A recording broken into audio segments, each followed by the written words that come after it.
aussi des conséquences néfastes de la radioactivité, notamment celle de la faible dose.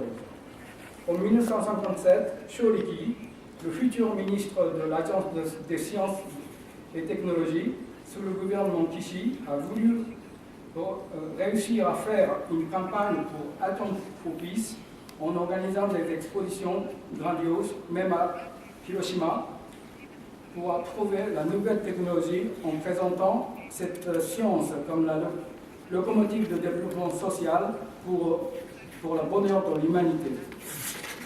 La majorité des Japonais ont été bernés par ce slogan. Ils ont accepté le nucléaire civil comme un progrès scientifique.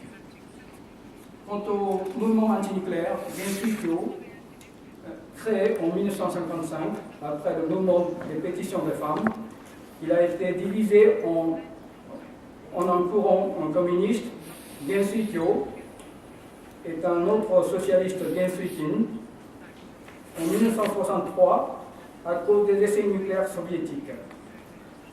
Le premier est d'accord pour l'utilisation du nucléaire pour la paix, tandis que le second est contre les deux usages.